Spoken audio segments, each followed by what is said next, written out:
Salut tout le monde, salut les pirates, salut les corsaires qui sont sur Instagram. Oui, Blondie au-dessus de moi pour nous surveiller. Tout va bien. Je salue le coach évidemment. Live impromptu, mais grande discussion qui s'annonce sur Instagram, donc restez branchés évidemment. Hop, voilà. Et je vais recevoir un invité. On va faire une interview ensemble sur Instagram. Je la mettrai ensuite sur YouTube. On voulait faire autrement, mais on va faire comme ça. C'est plus simple. Tac. Et voilà. Alors j'espère que vous allez bien. Et voilà. Ça va très vite. Bonjour David. Comment vas-tu? Ça va, très bien, je te remercie. Voilà. Alors est-ce que tu m'entends bien? Est-ce que tu me vois bien? Moi, oui, je t'entends parfaitement et je te vois parfaitement. Tout roule. Super. Super. Voilà. Pour dire aux gens qui nous écoutent actuellement que cette interview est bien sûr faite sur Instagram et elle sera ensuite sur YouTube. Alors, David, je voulais te recevoir, David Musset, évidemment, parce que, encore une fois, sur Instagram, il y a plusieurs semaines de cela, on faisait un live et tu étais venu nous discuter avec nous et comment dire, euh, nous présenter, nous parler plus amplement de cette soirée du 4 juin au Zénith de Nantes. Voilà, et c'est génial de te revoir après coup pour avoir un bilan du gala. On était très excités pour toi, on espérait que tout se passe bien, et j'ai vraiment l'impression que le pari que tu t'es lancé, toi et ton équipe, eh ben, c'est un pari réussi. Quelles sont tes impressions? Écoute, bah déjà, chose promise, chose due.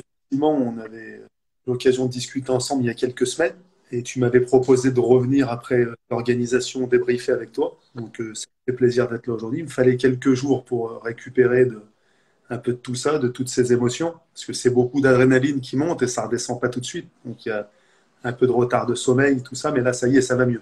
Ça y est, j'ai récupéré. Le bilan, bilan fantastique parce que c'était un sacré défi. Un Zénith, c'est pas n'importe quoi. Il y a une sacrée jauge. C'est un sacré pari financier aussi parce que si le public ne répond pas au rendez-vous, j'ai pas de droit télé pour me couvrir. Tu sais, si tu as un contrat avec un gros diffuseur, tu dis bon, allez, le public, la billetterie, c'est du bonus. Tu sais déjà à peu près où tu vas. Euh, En ce qui me concerne, c'était un sacré pari. J'avais pas le droit de me louper. On s'est pas loupé. Le public a répondu présent. On était 6300 spectateurs payants. Donc, je pense même qu'on. C'est pas que je pense, je suis sûr qu'on aurait pu faire guichet fermé parce qu'avec les deux reports, il y a eu des commandes, il y a eu quelques remboursements, il y a quelque chose qu'on n'avait pas anticipé du tout. Au début, on était programmé 29 janvier, il y a eu cette histoire de guerre de Covid, ensuite on est arrivé au 7 mai. Malheureusement, le 7 mai, malheureusement ou heureusement, le FC Nantes s'est qualifié en finale de Coupe de France. La Coupe de France a été avancée du 8 au 7 mai. Donc, on ne voulait pas organiser au Zénith de Nantes, même jour, même heure que le Ouais, FC Nantes ouais, qui jouait au Stade de France en finale. Donc, on arrive finalement au 4 juin. Et ce qu'on n'avait pas anticipé, c'est que c'était une date, il y avait énormément de mariages. À cause du Covid, tous les mariages ont été repoussés pendant 2 ans. Le ouais. mois de juin, traditionnellement un mois de mariage.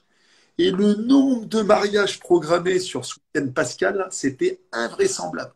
Même en termes de bénévoles, même les équipes techniques, son, lumière, ils avaient une trentaine de personnes. Il a eu du mal à avoir à mobiliser des troupes. Hmm. Je crois Fight Nation, tout le monde a eu vraiment des difficultés. On a eu tous les remboursements, donc ça a été marginal, ça a été 10% environ des billets vendus. Et à chaque fois, le motif était toujours le même, mariage, mariage, mariage, mariage. Je pense que si on tombait pas sur ce week-end, avec 10% aussi de vacances programmées, on faisait 1000 spectateurs en plus, mais c'était démentiel, hein. Visuellement, il n'y avait pas un siège de libre. Simplement, on aurait pu installer des fauteuils supplémentaires dans la foule, mais c'était déjà, on est archi comblé. Donc ça, c'est pour la partie organisation. Déjà, est-ce que le public va répondre présent? Oui, il a répondu présent. Ensuite, il fallait être à la hauteur au niveau mise en scène, son, lumière, il fallait être à la hauteur de l'endroit. Ouais, il y Que a je... eu beaucoup d'idées apparemment. Il y a eu beaucoup d'idées. J'ai vu que vous avez Ouais, repris des idées d'un TV show. J'ai cru comprendre là. Enfin, il y Ouais. a eu beaucoup, beaucoup d'idées. Enfin, là, franchement, vous êtes, On a comment dire, essayé relâché. on a essayé d'être créateur, oui, d'être à la hauteur de l'endroit, parce qu'encore une fois, un zénith, c'est une coquille vide, c'est ce que j'expliquais la dernière fois. Beaucoup croient que tu arrives clé en main et que DJ, et puis c'est parti. Non, pas du Tu tout. m'avais expliqué. Et donc, on a été à la hauteur de ce côté-là aussi. Et puis après, le nerf de la guerre, c'est ce qui se passe sur le ring, c'est le sportif. Et là, ça a été fabuleux. Il y a eu des émotions très fortes. Les émotions les plus extrêmes que seul ce sport peut offrir. C'est pour ça que c'est à la fois c'est le sport le plus beau du monde. C'est pas un sport comme les autres, avec toute sa beauté et sa cruauté aussi.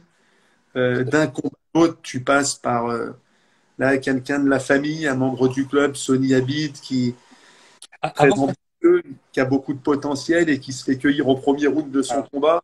C'est ouais. dramatique pour tous. Et dans le combat suivant, c'est le Joker Loïc Tajan qui exécute en un round et demi Eli Conquis. Alors là, on passe émotionnellement dans l'extrême inverse. Mais non, sinon, oui, fantastique. Fantastique à tous les niveaux. Les Hmm. retours sont excellents. Les retours sont excellents. Ouais, il y a par exemple il y a Zen qui nous dit j'ai jamais payé pour un pay-per-view, mais là j'ai vraiment pas regretté. Il y a vraiment des très bons messages qui sont en train de passer. Mais avant qu'on parle au sportif, parce qu'on va s'attarder sur tout le sportif qui a eu lieu pendant la soirée, revenons sur notre première discussion que vous pouvez retrouver évidemment sur Instagram et sur YouTube, où c'était un pari d'autant plus risqué que, comme tu l'expliquais, tu n'avais pas de diffuseur. Et que le pari de remplir un zénith sans diffuseur, déjà pour un artiste, on ne parle pas de boxe, on ne parle pas de sport, pour un artiste en soi, quand tu n'as pas une force de frappe médiatique, faut se lever tôt. Et toi, tu faisais ce pari-là. Mais entre-temps, ce qui a été formidable, entre-temps, comment dire, tu as réussi à négocier. Enfin, il y a une bonne négociation apparemment avec Fight Nation qui a permis qu'il y ait des images de cette soirée, des images qui ont marqué les esprits, évidemment. On peut dire, on reparlera de Loïc tout à l'heure, parce qu'avec ces images-là, je pense que c'est quelqu'un qui va passer dans une autre dimension. On va en reparler. Mais de cette, comment dire, cette collaboration avec cette plateforme, tu en es satisfait? J'ajoute une dernière chose. Moi, j'ai senti que les choses allaient très bien se passer pour toi et j'étais d'ailleurs très content. Je t'ai d'ailleurs envoyé un message. C'est les images d'une pesée. Parce que les images d'une pesée comme ça qui crée l'événement en France, c'est assez rare, c'était assez marquant, je trouve. Et je me dis, le pari est déjà gagné à la pesée. Voilà, j'ai beaucoup parlé. À toi la parole, David. Oui, je suis assez d'accord avec toi. Pour moi, la pesée, c'est toujours un rendez-vous très, très important. On essaie avec la pesée à chaque fois de créer un événement dans l'événement et ça permet vraiment de prendre la température, de sentir l'atmosphère. Tu sens l'enthousiasme, l'engouement lors d'une pesée et ça te donne déjà le ton. Tu devines déjà ce qui va passer ce qui va se passer le lendemain, le jour de l'événement. Et là, c'était, oui, tout y était déjà. On était tous contents de se retrouver. Tous les boxeurs étaient contents d'être là. Il y avait de la sérénité, il y avait de la joie. C'est toujours une pesée, la famille boxe qui se réunit. On retrouve tout le monde, les coachs, nos plus fidèles supporters, les bénévoles, les officiels, speakers, etc., etc. Donc effectivement, oui, c'était ambiance populaire, beaucoup d'enthousiasme dans cette galerie du Leclerc Atlantis à Nantes, sous la coupole. C'était, je pense qu'on avait organisé ça, on a bien fait les choses et ça a donné le ton, effectivement, pour le lendemain. On se mettait bien sur orbite. Voilà, donc parfait. Et maintenant, la soirée elle-même. Euh, donc, sportivement, il s'est passé énormément de choses dans ta réunion. Évidemment, il y a eu des belles images, évidemment, il y a eu du spectacle, évidemment, il y a eu des émotions, comme tu l'as dit, très hautes. Et enfin, il y a eu toutes les émotions humaines que la boxe peut apporter. Donc, vraiment, pari réussi. Mais c'est aussi une réunion où je crois que tout le monde, le microcosme de la boxe française va s'attarder encore parce qu'il y a eu des choses qui ont été faites. Comme tu dis, euh, le premier combat a apporté non pas une surprise mais une déception. Ensuite, il y a Loïc Tajan qui, à mes yeux, sort peut-être le chaos de l'année sur la scène française. Probablement. probablement sur la scène française, et ça, c'est pas rien, c'est une image qui va rester.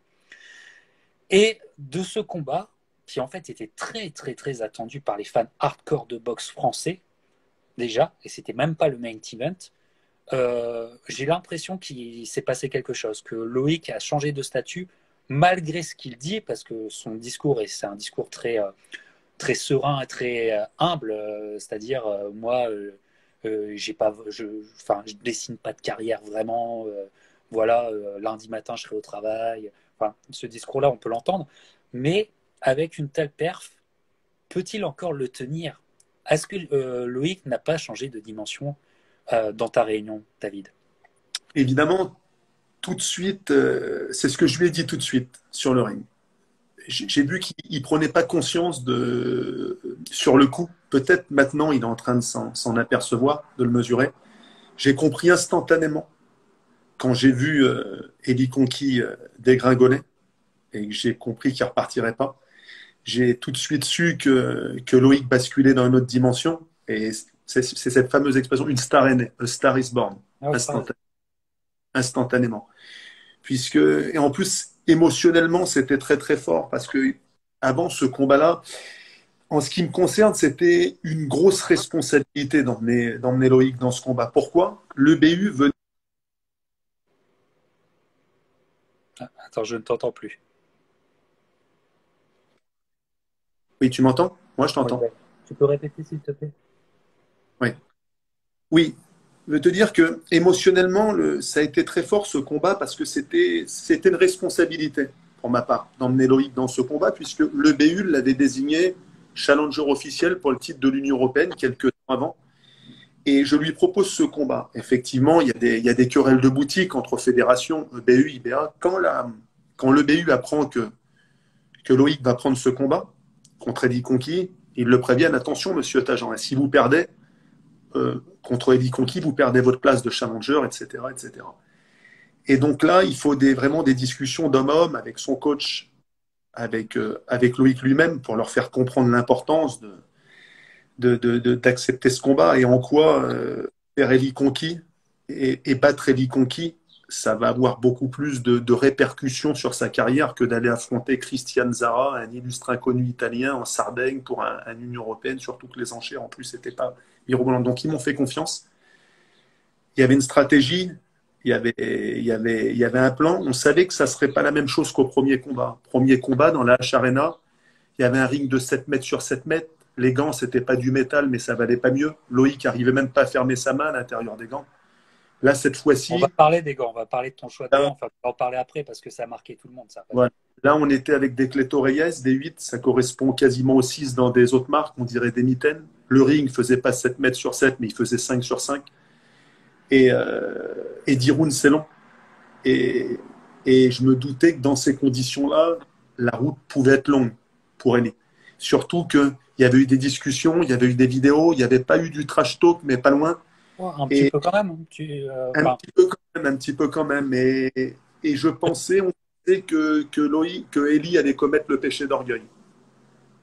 C'est-à-dire que il y avait des choses qui avaient été dites et qu'on on devinait qu'au moins pendant quelques rounds, Elie allait essayer de boxer contre nature et que beaucoup de choses pouvaient se passer à ce moment-là.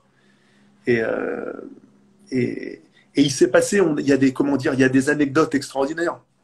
Par exemple, je vais te faire une confidence, Captain. Quelques jours avant le combat, j'ai Loïc au téléphone. Il y avait eu beaucoup de discussions. Déjà, il commençait à y avoir un enthousiasme. On sentait qu'il y avait une ferveur autour de ce combat.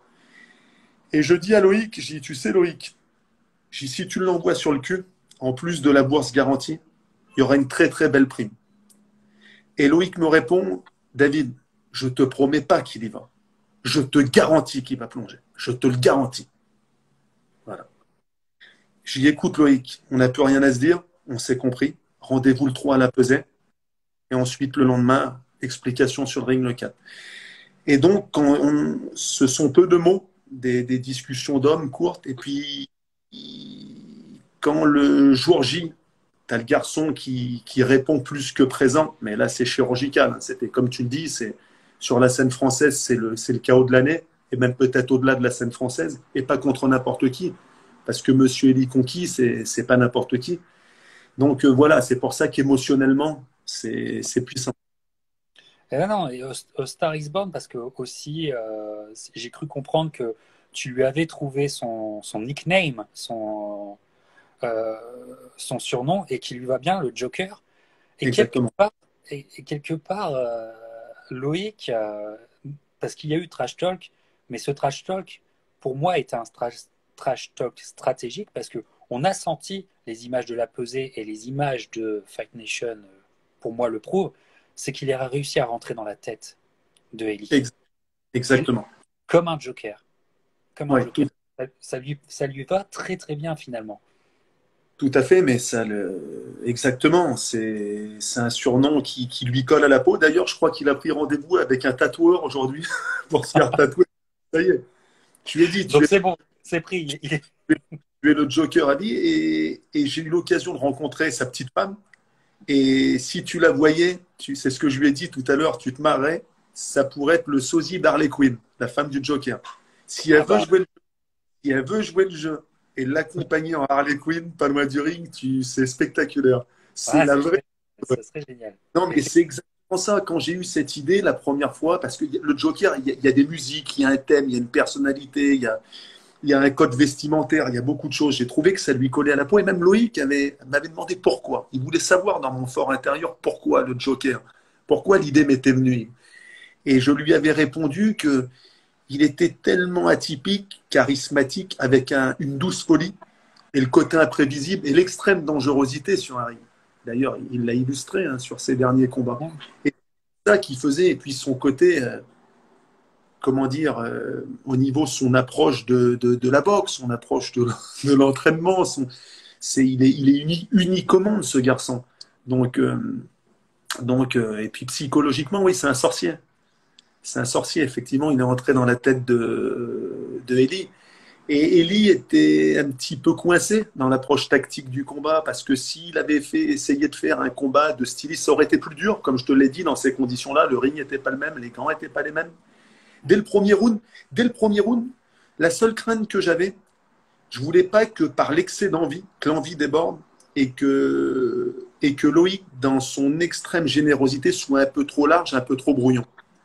Et quand j'ai vu que dès le premier coup de gong, je l'ai vu arriver heureux, détendu, concentration mais extrême relâchement, et que je l'ai vu prendre son temps, chercher à cadrer gentiment, ne pas se précipiter, plus compact que d'habitude, et que j'ai vu que dès le premier round, il avait connecté 4 ou 5 fois avec le bras arrière. Alors après, j'ai parlé, je crois, c'est avec Ali qui me dit oui, mais Eli les a bien absorbés, les coups au premier round. Oui, mais ça ne pouvait pas durer. Il faut les absorber parce que ça envoie, Loïc, il a une frappe. Je pense que pour un 53 kilos, c'est un des points le plus fort sur la planète Terre. Je Et crois bon, même que Luis Mariano, en équipe de France, lui disait à l'époque qu'il avait une frappe de poids moyen, ouais, pour un boxeur de 53 kilos. Et donc, quand j'ai vu qu'il prenait son temps, qu'il était compact et qu'il arrivait déjà à placer des bombes, à connecter, et j'ai senti que dès la fin du premier, Eli, il y en a une qui arrive à la mâchoire et que ça commence à grincer. Je me suis dit là, ça peut pas, ça va pas aller loin cette histoire. Et donc, je salue Greg de Go Boxing News qui nous regarde. Salutations à toi, évidemment. On reçoit plein de messages, évidemment. Mais euh, tu sais, toi, tu as conscience que tu as un puncher dans les petites catégories. Et ça, c'est pas que c'est rare, mais c'est très, très demandé. Donc, tout à fait. effectivement, Loïc, je pense que ce chaos sur la scène nationale va avoir retentissement sur la scène internationale, même s'il a moins de 10 combats. Mais Loïc en Cléto Reyes, donc dans ses gants typiquement durs, Cléto Reyes, Everlast est un peu un peu dans cette mouvance, mais Cléto Reyes, c'est clairement ça. Donc c'est très clair, quoi. Les gens, enfin les amateurs de boxe ont été très enthousiasmés que le fait que tu fasses ce choix-là des gants.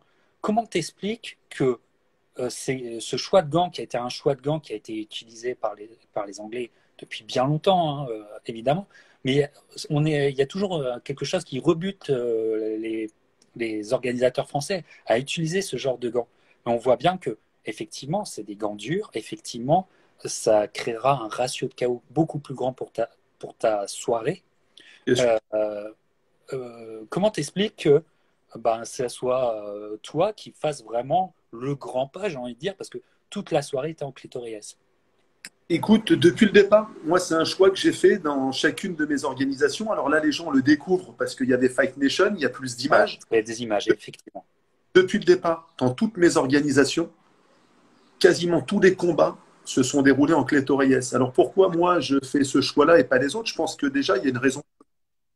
C'est-à-dire que dans le circuit de la boxe en France, tu as beaucoup de marques qui te proposent à chaque organisation de t'offrir les gants gratuitement. Donc déjà, ça fait un poste de dépense en moins. Alors, je ne veux pas citer des marques, mais j'ai 8 combats pro, par exemple. Donc, ça fait 16 boxeurs professionnels à ganter. Et les 2 combats avec ceinture, tu dois avoir donc des gants neufs pour chaque boxeur et une paire de gants de remplacement pour chaque boxeur. Donc, les 2 combats, David Papo, Ahmed El Moussaoui, Eli Konki, Loïc Tajan, il faut déjà 8 paires de Cléto Reyes neufs, plus toute la souka. C'est un budget, surtout qu'avec l'importation, transport, le prix des gants a augmenté. Les clétos sont encore plus chers qu'avant, que tout augmente.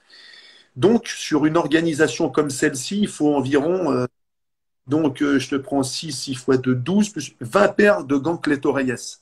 Tu comptes à, bon, ils font une petite remise, mais à 300 € la paire, ça fait un budget.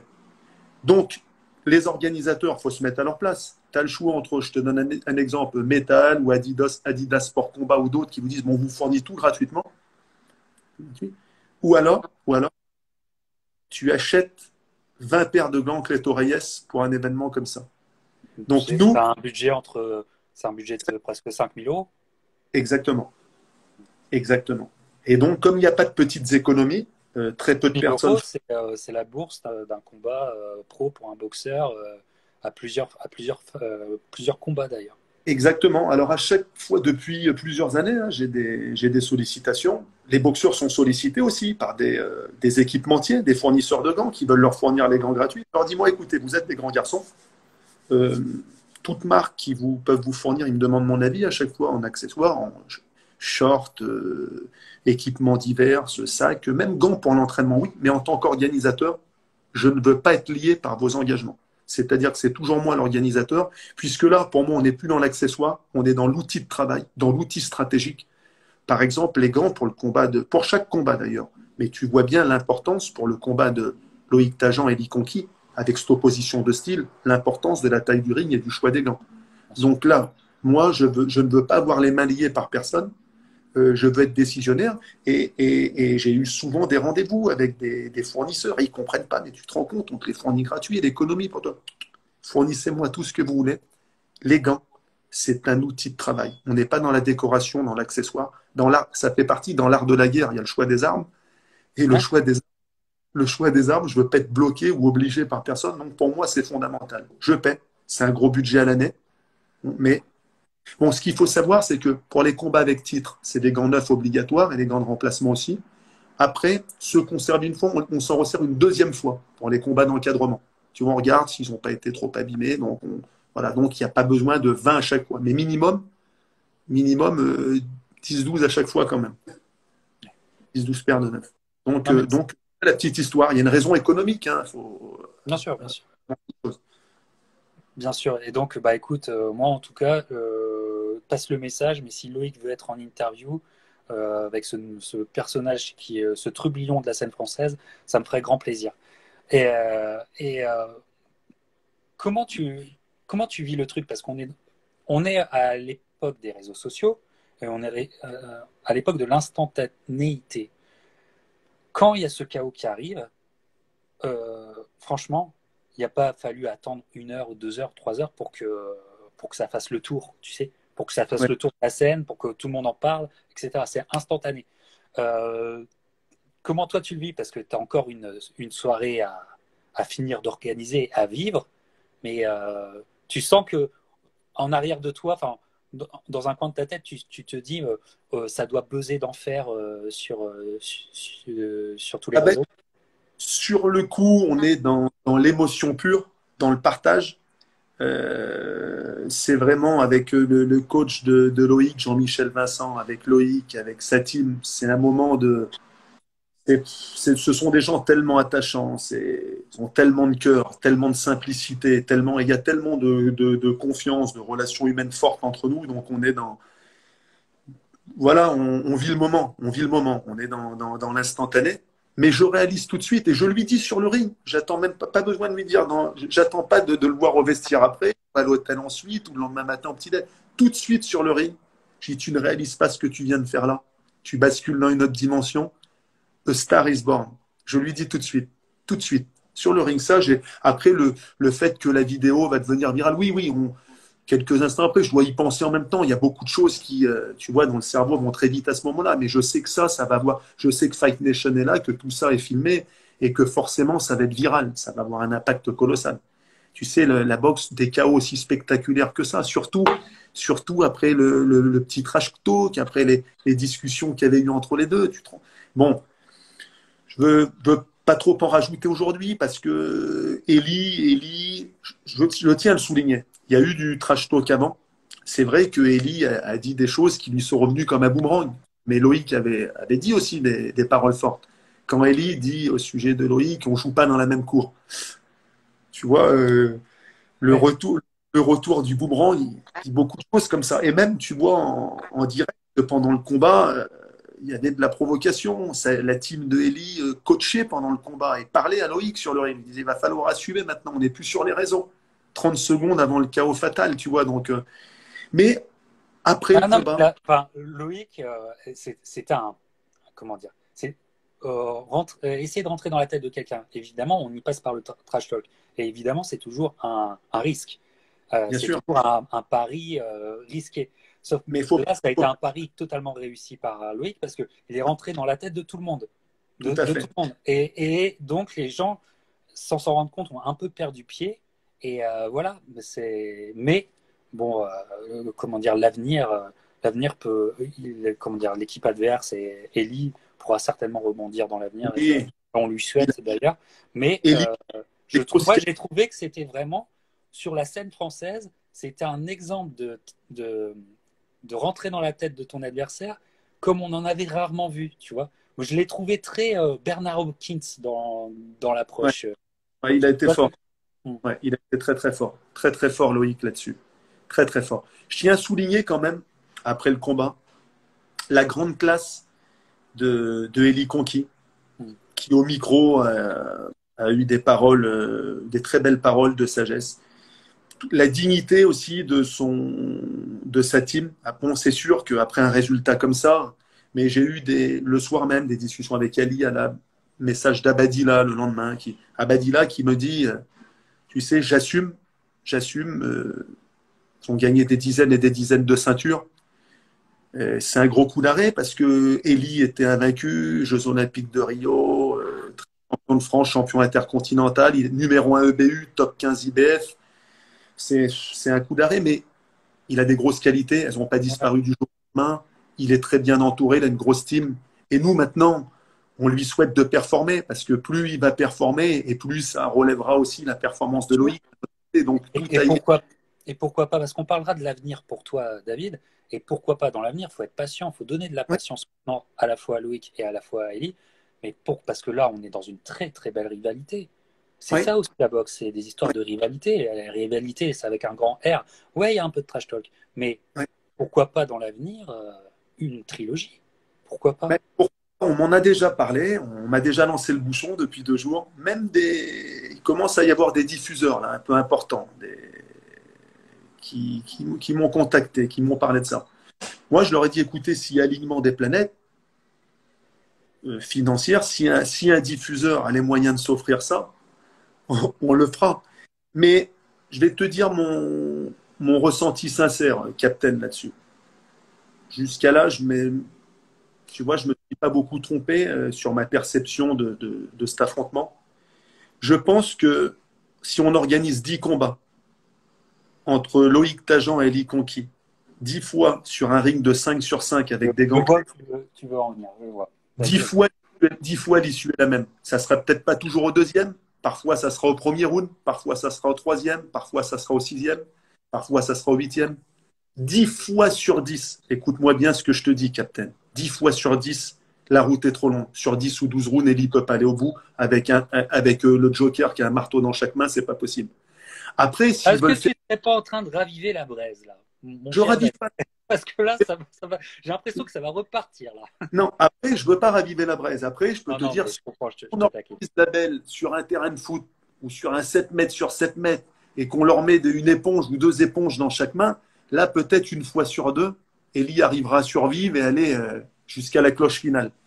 Mais si on fait un combat dans l'esprit boxe professionnel, à l'ancienne, avec le choix des armes et le choix du ring, c'est pour ça que dans cette opposition de style extrême, on a Ellie qui est un artiste technique et Loïc qui est un artiste du chaos avec une force de frappe phénoménale. C'est en réalité la clé, c'est comment ça se passe et dans quelles conditions. Voilà. Donc, mais je suis pas dans le trash talk. Non, Tu non, vois, bien sûr. Bien sûr. je viens pas ici, on se dit les choses en toute sincérité. Bien sûr. Je dis, tout dépendra du choix des armes et du terrain. Tu vois, c'est dans l'art de la guerre, c'est ça. Il y a des armées qui peuvent se valoir, qui ont chacune leur qualité. Et ce qui va faire la différence, c'est le choix des armes et le choix du terrain pour la bataille. Donc là, je te le dis franchement, 10 fois sur 10, je te le répète, dans un ring de 5 mètres par 5 avec des Cleto Reyes, tu as la même issue. À quel round, je ne sais pas, mais peu ou prou, tu as le même résultat. Tu as le même résultat. C'est pas possible. Tu peux pas absorber les bombes de Loïc pendant 10 ou 12. Surtout, attention, la première fois, il y a quelque chose qu'il ne faut pas oublier, le premier combat à la H-Arena. C'est que Loïc, il arrivait de nulle part. Il avait 4 combats en carrière contre 4 Serbes. Il avait fait un round, un round, un round, un round, 4 victoires par KO au premier round. C'était Il une débute. révélation, hein, de toute façon. Et là, David, là, c'est un discours qu'on a entre fans hardcore. Mais au vu de cette rivalité, qui est une bonne rivalité Ouais, pour la scène française, c'est même des rivalités, tu sais, qu'il faut choyer. Tu vois, bien sûr. on a besoin de ça. On a besoin de ça. Tu sais, les Anglais savent le faire. Il faut que nous, on sache le faire aussi. Donc, c'est pour ça que ces deux personnages sont importants. Mais effectivement, ce combat qui avait volé la vedette, hein, à l'époque, à la H Arena, machin là, ça avait clairement volé la vedette. Ça le valait. Et d'une part, Loïc n'avait pas eu la décision, mais le vainqueur moral de ce combat, c'était déjà Loïc. Il faut le dire. Évidemment. Mais C'était le évidemment. vainqueur moral. Donc, en termes de, comment dire, en termes de victoire morale, si je puis dire, il est à 2-0 là. Il est à 2-0, tout simplement. Et donc, David, au-delà de cette rivalité intéressante sur la scène française, comment tu vois les choses pour Loïc dans le futur? Comment tu veux le travailler? Loïc, pour moi, sur la scène française, plus personne ne voudra le boxer. Ah, il a fait peur. Oui. C'est terminé. Il est numéro un français après ce combat-là. Pourtant, il y a des combats intéressants à faire, hein.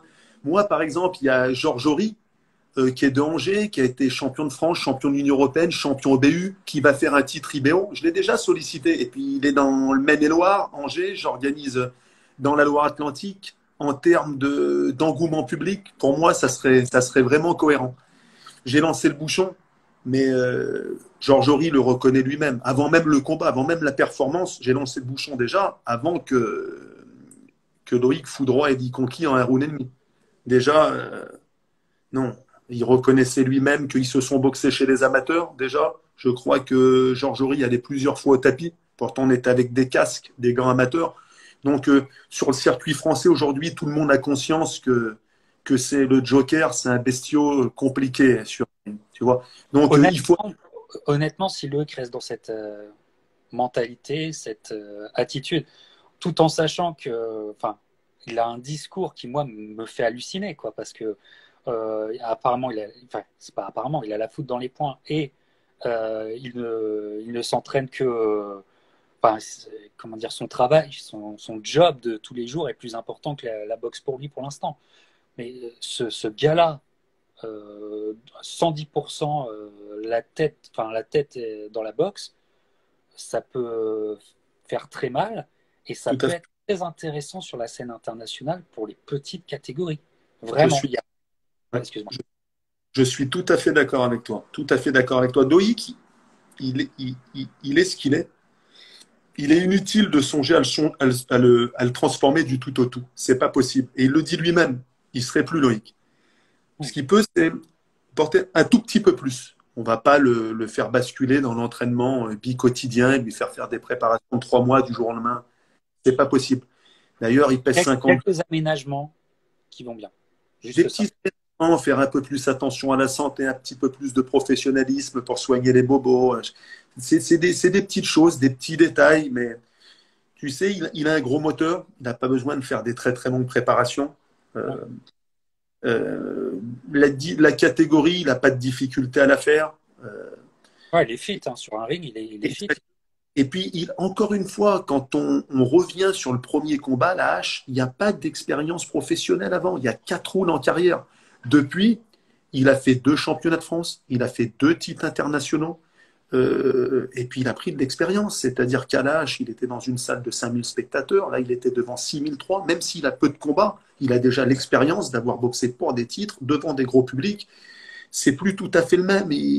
Il est plus calme, il est plus posé, il prend son temps. Avec ce qu'il a dans les poings, il n'a pas besoin de se précipiter, Loïc. Il faut prendre son temps. Qu'il soit un petit peu plus compact, ne pas se livrer, ne pas donner des touches faciles à l'adversaire comme il avait tendance un peu à le faire avant. Donc, suffit qu'il reste tel qu'il est, qu'il prenne un peu plus son temps, faire même un petit peu mieux, un petit peu plus défensivement, c'est ce qu'il a commencé à faire. Mais voilà, il y a peut-être des ajustements, mais le changer du tout au tout, c'est pas possible, et ça serait pas souhaitable. Ça serait pas souhaitable à mon avis. Tout à fait. Alors, on va enchaîner parce que, en fait, c'est ça quand une carte est belle. Et on le disait, hein, de toute façon, on le disait entre nous, merci pour la carte que tu as imposée. Quand une carte est belle, quand une carte fonctionne, eh ben, ça propulse le main event. Évidemment, ça propulse le main event. Le main event a été formidable. Le match-up, on le savait depuis des mois, ce match-up était le meilleur match-up que tu puisses proposer sur, encore une fois, la scène française. Les deux guerriers sont arrivés prêts comme jamais, j'ai l'impression. Et dans un combat dur, un combat où il y aurait pu avoir polémique.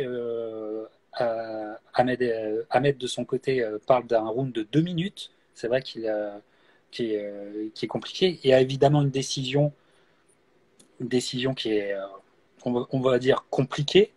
Voilà. Mais il y a une attitude encore de ton boxeur, David Papo, qui est absolument exceptionnelle et qui, en fait, en peu de mots, cet homme réussit à transformer l'événement en un événement qui n'amène pas de la polémique, mais qui amène à de la satisfaction. C'est quand même assez incroyable. Ouais, et Exact. donc, j'ai à tirer mon chapeau. Tu vois, je tire mon chapeau à David. Je ne sais pas s'il nous écoute ou s'il nous écoutera. Parce que euh, ça, il a été grand, il a été reconnu comme grand par ses paroles. Le combat, au-delà des polémiques, au-delà de tout ça, c'est un sacré gros combat sur la scène française. Ça a été une guerre de tranchées, une guerre technique, toe to toe, comme on dit.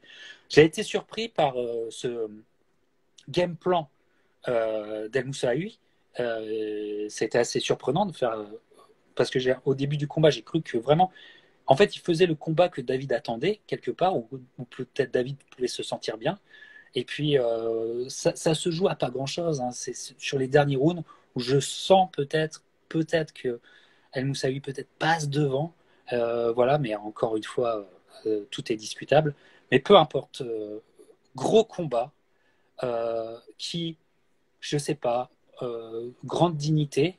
Donc là, il n'y a pas de trash talk, c'est pas le problème. Mais je, en tant que fan et les fans qui nous écoutent, est-ce que tout ça n'amène pas naturellement à un rematch, mon cher David? Euh, Déjà, au sujet de ce combat, c'est vrai que quand on en parle, il faut vraiment être à la hauteur des 2 garçons et de leurs paroles à la fin du combat. Oui, Euh, pour moi, j'ai vu la rencontre de 2 seigneurs de ce sport. J'ai vu 2 garçons sur le ring sportivement et en dehors de classe internationale. Je connaissais déjà le boxeur Ahmed El Moussaoui, j'avais suivi toute sa carrière, je l'appréciais énormément. J'ai découvert l'homme, même le lendemain du combat, on a passé la matinée au petit déjeuner, on était dans le même hôtel, on a beaucoup échangé. Et j'apprécie énormément le boxeur. Aujourd'hui, j'apprécie tout autant l'homme. Et effectivement, leur déclaration tout de suite après le combat, on fait le buzz. Je crois que la vidéo a été vue plus de 300 000 fois déjà. Fight Nation, pour la scène française, c'est énorme. c'est énorme. 300 000 fois, c'est colossal et ça continue de tourner. Après, dans sa déclaration hallucinante, la déclaration hallucinante de David à la fin du combat, certains ont écrit que c'était du jamais vu dans l'histoire de la boxe. C'est déjà, Probablement je crois que c'est déjà arrivé, mais faudrait, euh, c'est arrivé. faudrait chercher. Alors, c'est un combat très technique, vraiment un combat de très, très, très haute volée technique, avec deux athlètes athlétiquement, physiquement au sommet de leur forme. Ah, c'est un combat. Si tu travailles ta mi-distance, c'est un combat à mettre dans toute école de boxe, hein. On est d'accord? Moi, personnellement, dans ma lecture du combat, il n'y a aucune polémique. Pour moi, il n'y a D'accord. pas de discussion possible. Alors, je vais te faire un aveu, Captain. Ahmed, j'ai passé du temps avec lui le lendemain. À aucun moment, il m'a parlé de vol. Faisal Omrani, le coach, très grande dignité. Ni après, ni le lendemain, ni aujourd'hui, Mais où tu je l'ai eu sais, au téléphone. c'est un combat qui, les Anglais, enfin les Américains diraient de ce combat, it can go either way. Ça peut aller des deux, ça peut aller des deux Moi, côtés. moi, pour moi, Captain, je vais t'expliquer, Franck, il n'y a pas photo. Pour moi, il n'y a pas photo. Ah, quand Il y même, a d'accord. Pour moi, il n'y a pas photo. Pour moi, Ahmed a fait un grand combat. Ahmed, c'est la classe internationale. Il fait un grand combat. C'est pas un combat. Faut pas déclencher de polémique sur un combat comme ça parce que ça mérite pas ça, si tu veux. Non, C'est un la combat qualité du combat ne mérite pas, ouais, tout à fait. classe internationale. Ça mérite pas la polémique. Les deux garçons se sont comportés comme des seigneurs avant, pendant, après. Et si tu veux, nous, on avait un plan de match avec David Papo. David l'a respecté à la lettre. David, il a fait ce qu'il voulait faire dans ce combat. Il a fait ce qu'il voulait faire. La Ouais. Et, stratégie. et Ahmed, d'une certaine façon, a fait le combat de David, hein, je trouve, en acceptant ce combat tout haut. Moi, tu sais, j'ai eu beaucoup, beaucoup de coups de téléphone de gens du circuit de la boxe, des entraîneurs, des grosses pointures du circuit, des gens dans la fédération, des anciens champions du monde, Julien Bobolorsi qui m'appelait le lendemain. Tous. Mais qu'est-ce qu'il dit? Qu'est-ce qu'il a dit, David? Il l'a gagné, son combat. David Papo lui-même, je lui dis dans le vestiaire à la fin, je lui dis, David, tu as fait un très, très grand combat. Il m'appelle le lendemain soir, il l'a revisionné 2 fois. Mais tu as raison, David, je l'ai gagné ce combat. J'ai parlé dans l'émotion. Lui-même, lui-même. Alors, le game plan, je vais te le dire, c'était de démarrer fort. Contre Ahmed, faut faire la course devant. Il faut mettre Ahmed en retard au point. Et on s'est dit que ça allait être un combat de très haut niveau technique au départ. Il fallait faire la course en avant, mettre Ahmed en retard au point. Et ensuite, Ahmed se sachant en retard et à l'extérieur, le combat allait devenir plus irrationnel, sans sauvager. Ahmed allait chercher le coup dur, ce qui s'est passé, essayer de planter David. Et là, avec son coup d'œil, son jeu défensif, parce que David, défensivement, c'est le masterclass. Je ne vois pas d'autre équivalent en France d'un boxeur qui a un bagage défensif, une science défensive comme lui et un sens de l'esquive. Et ensuite, boxer en compte sur les erreurs de Ahmed. Et c'est ce qu'il a fait. Et il gère à la fin parce qu'on lui dit que le travail est fait et qu'il faut gérer et qu'il faut boxer en champion. Mais David, ce qui l'a un peu frustré, c'est que, je vais te faire un aveu maintenant, c'était de démarrer, ensuite démarrer fort, prendre de l'avance au point, ensuite boxer sur les erreurs de Ahmed. Et il disait à un moment, s'il veut basculer dans l'irrationnel, le contrer et il pensait l'arrêter, au moins lui faire mettre un genou à terre vers le 8, 9, 10. Il a Ouais, passé beaucoup ça sentait que David avait cet objectif-là. C'est pour de qu'en fait, il est déçu de ne pas avoir atteint ce qu'il avait imaginé plus que autre chose. Exactement, exactement. Il voit qu'il a passé les contres, que les contres sont passés, mais que Ahmed les a absorbés. Et depuis tu vois, depuis qu'il est arrivé dans notre team, il a fait vraiment un travail, David, sur l'efficacité, sur le physique. Et contre Terentiev, la dernière fois, il l'a envoyé 2 fois au tapis, mais sur des coups isolés, de manière très spectaculaire, sur un garçon solide, un Terentiev qui n'était jamais allé au tapis. Avant, il y avait un combat de transition. Il avait envoyé son adversaire au tapis dès le premier. Après, il n'avait plus rien fait de Chopo. Tamrazian, avant, avait été sonné. Alors là, ça, les gens ne l'avaient pas vu, puisque ça n'avait pas été diffusé. Mais ils n'avaient pas vu que ces gens-là avaient été soit au tapis, soit au bord du chaos. Terentiev, ça s'était vu. Donc, c'est quelqu'un qui a pris goût à ça. C'est plus le même dans sa tête. Et sur toutes les séances de sparring, il a quasiment toujours réussi à traduire ça. Et dans ce combat-là, il s'était mis dans la tête de le reproduire. Voilà. De le reproduire. Et comme les contres sont passés dans la deuxième partie du combat, et qu'Ahmed, il a une capacité, là, une solidité, Ahmed, et il n'a jamais bronché, donc il s'est frustré à cause de ça, il s'est déçu lui-même. Et c'est pas parce qu'il n'a pas réussi à descendre Ahmed qu'il a perdu son... Et d'ailleurs, quand il l'a revu après, bien sûr, Ahmed, il met de l'agressivité, c'est normal, il était obligé d'en mettre. il débite, mais le jeu défensif de David annihile, le désamorce. Le désamorce. D'ailleurs, si tu regardes sur les 12 rounds, on peut se mettre à 4, 5, 6, 10 spécialistes autour d'une table et essayer de dire quel round est-ce qu'on donne avec certitude à Ahmed El Moussaoui, de manière indiscutable. Tu vas voir que tu auras du mal, Captain, à faire l'unanimité. Tu auras du mal. Mais C'est des rounds. c'est le genre de combat problématique parce qu'il y a des rounds, ça peut aller enfin, très, Oui, très, très oui. compliqué. À partir de ce moment où il y a une majorité de rounds qui vont comme ça, c'est vrai que ça aille à l'un ou enfin, la décision n'est pas une décision euh, euh, polémique, tu vois. Non, Tu peux la discuter, mais que ça soit une grosse polémique, ça c'est faux. ah J'en non, conviens tout à fait. certainement pas. Tu peux pas te faire polémique après un combat comme ça. D'ailleurs, regarde sur cette vidéo Fight Nation, justement, avec la déclaration de David. Regarde les commentaires dessous. Regarde les commentaires. Mais non, David, revisionne ton combat. Et puis des gens, c'est pas n'importe qui, des entraîneurs, des présidents de clubs, des anciens boxeurs. David, tu es trop humble, tu es trop modeste. Les journalistes qui sont Ça c'est spécialisés. vrai. Ça c'est vrai. Il faudrait qu'ils remettent un peu le curseur à 50 au lieu de 100 parce Oui, que mais il y a là, il se tire. Enfin, il a à être humble, mais trop humble, c'est pas mais d'humilité, un immense respect envers Ahmed aussi, parce qu'on sûr. respecte tellement le boxeur et sa team qu'à la fin du combat, on n'était pas là à pavoiser ou à fanfaronner. Pour nous, c'est comme David l'a écrit, Ahmed, c'est un monstre de la boxe, c'est une star de la boxe. Depuis qu'il a l'âge de 18 ans, on a vu tous ses combats télévisés Ouais, sur mais ça veut Canal. dire quelque chose pour David. Regarde, si Ahmed est donc comment dire, euh, ce grand boxeur français, qu'il est d'ailleurs, tu vois, bah, ça veut dire quelque chose pour David. Ça veut dire que si, quand on parle de El Moussaoui avec des noms américains, Oui, bah, il n'y a pas, comment dire, il y a pas d'humilité supplémentaire à avoir. On peut parler de David Papo avec des noms américains. C'est tout. bien sûr, bien sûr.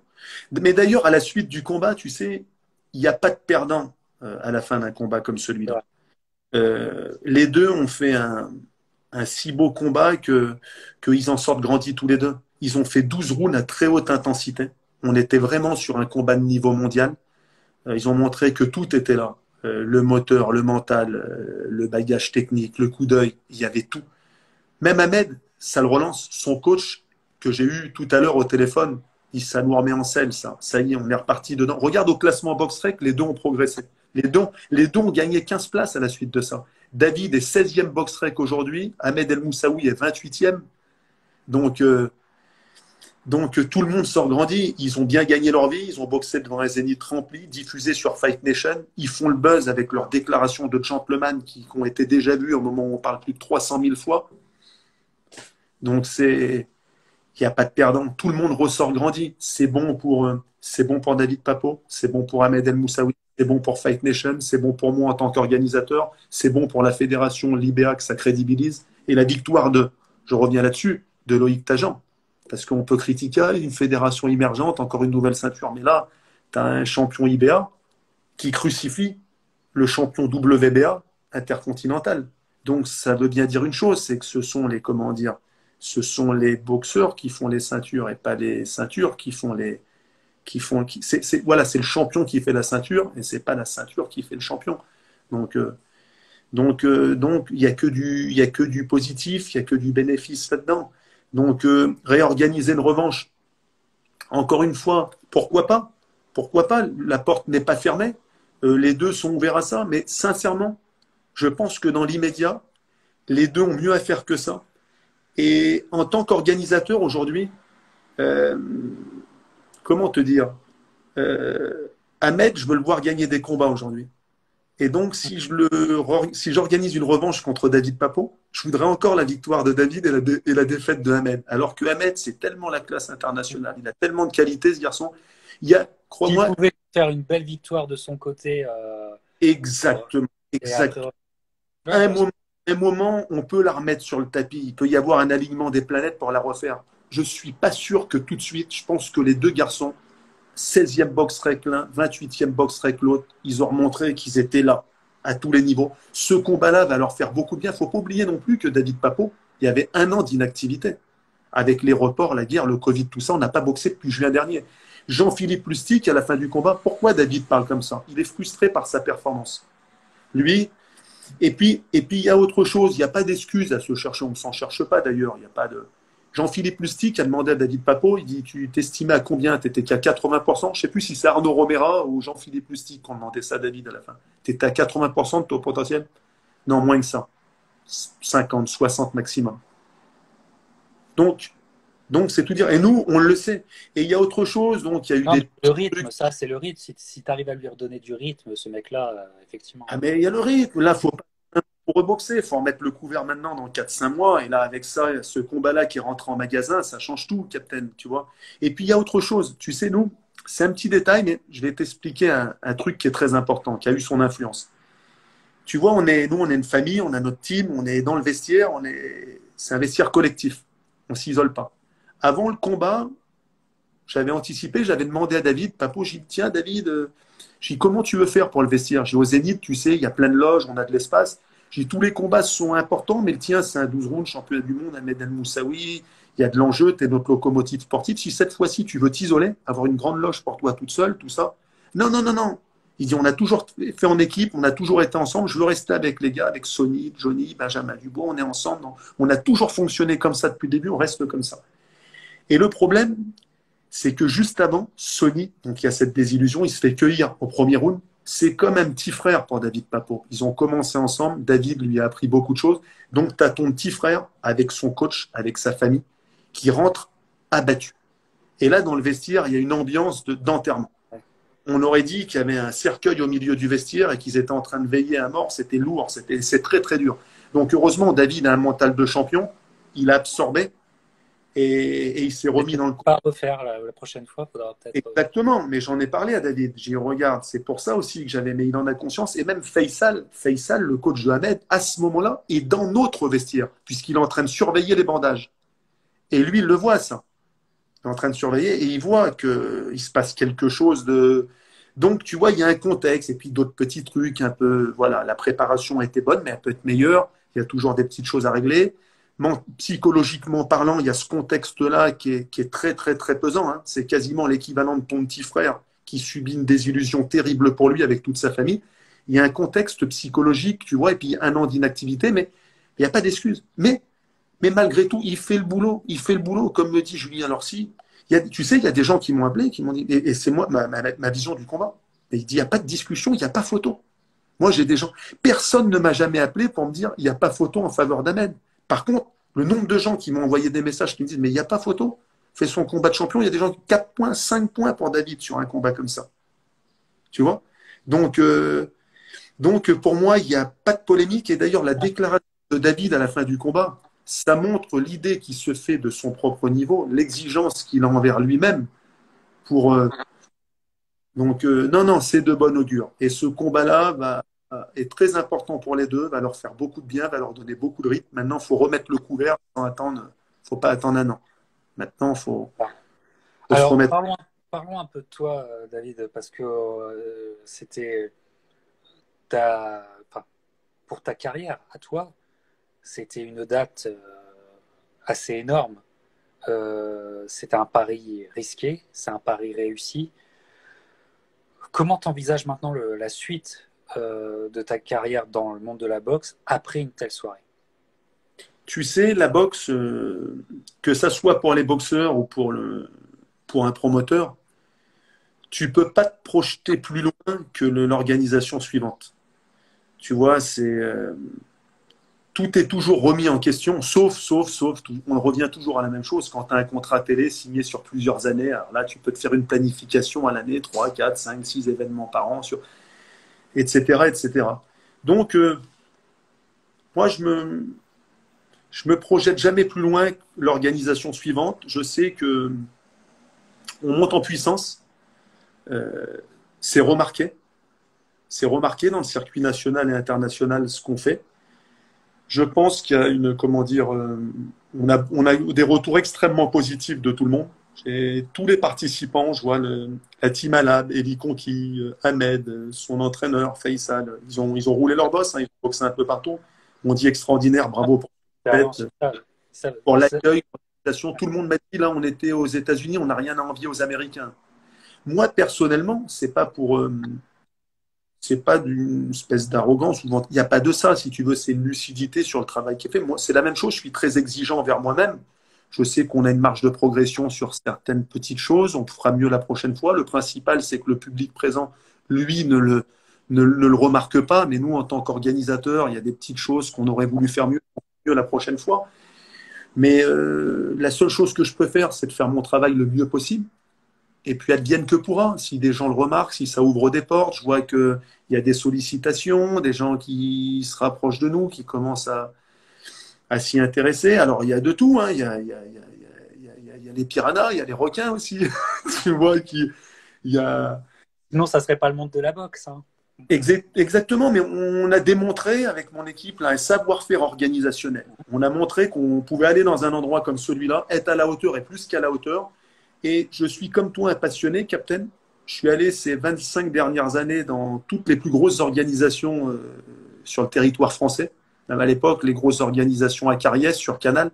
Moi, personnellement, ce qu'on a donné, ce qu'on a vécu dans ce Zénith en termes de mise en scène, je sais pas, j'ai pas encore vu la diffusion Fight Nation. J'ai vu que les résumés, j'ai pas vu dans l'intégralité. Je sais pas si la captation retranscrit bien ce qu'on a vécu de l'intérieur. Et moi, ce qu'on a donné en termes de mise en scène, de son, lumière, d'ambiance, d'attente, moi, je ne l'ai jamais connu en France en tant que spectateur.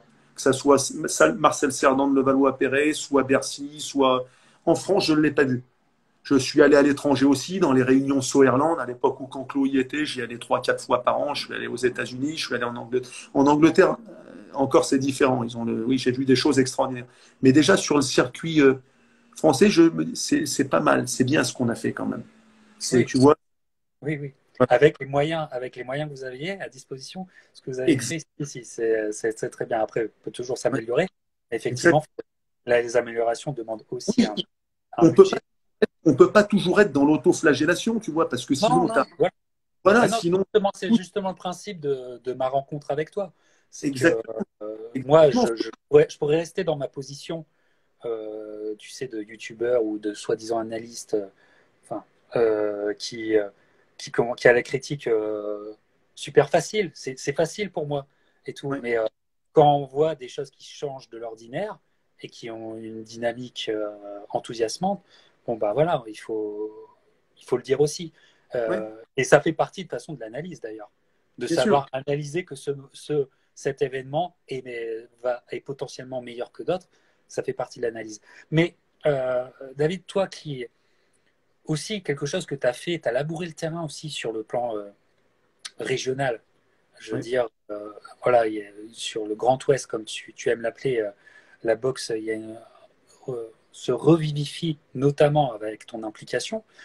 Est-ce qu'une soirée comme ça, qui a un succès, enfin voilà, qui a un succès avec un grand S sur la scène française, ça donne pas envie de tenter de faire des belles réunions, peut-être de cette envergure, mais dans d'autres régions?